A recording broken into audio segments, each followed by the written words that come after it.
యాదాద్రి భువనగిరి జిల్లాలో ఎమ్మెల్యే కుమ్మం అనిల్ కుమార్ పర్యటించారు. నియోజకవర్గంలోని పలు గ్రామ పంచాయతీలో అభివృద్ధి కార్యక్రమాలకు శ్రీకారం చుట్టారు.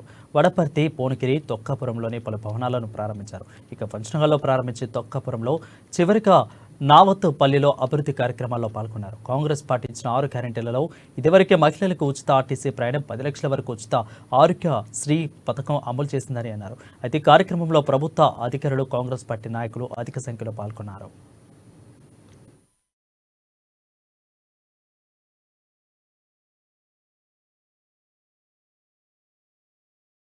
విద్యా వికాసం, విద్యార్థులకు సంబంధించి విద్యార్థులకు సంబంధించి విద్యా వికాసం కూడా అది కూడా జరుగుతుంది 5 లక్షలతోటి అని కూడా చెప్తూ అంచెలంచెలుగా అన్ని కార్యక్రమాలు చేస్తాం. టీఆర్ఎస్ ప్రభుత్వం లాగా ఏళ్లు గడిపే పరిస్థితి కాదు.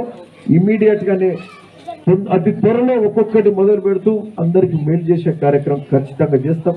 కొత్త రేషన్ కార్డులు వస్తాయి, కొత్త పెన్షన్లు వస్తాయి, ఇవన్నీ కూడా జరుగుతాయి. పెన్షన్ కూడా 4,000 రూపాయలు వస్తుందని కూడా ఈ సందర్భంగా చెప్తున్నాం. ఇవన్నీ జరుగుతాయి.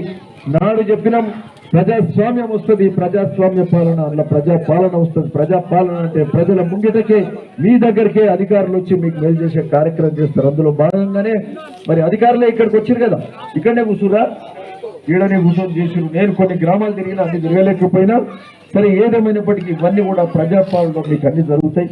కాంగ్రెస్ ప్రభుత్వం వస్తూనే అందరికీ ఒక స్వేచ్ఛ లభించినట్టయితే అయింది. కొత్త ప్రభుత్వం వస్తూనే అందరైతే సంతోషంగా ఉన్నారు. మంచి ప్రభుత్వం, ప్రజాస్వామ్య పాలన వస్తుంది, అందరికి మంచి జరుగుతుందనే నమ్మకం అయితే వచ్చింది.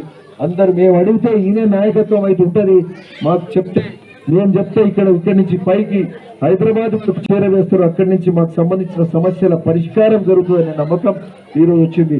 నాడు చెప్తే వినేటోడు లేకుండే అపాయింట్మెంట్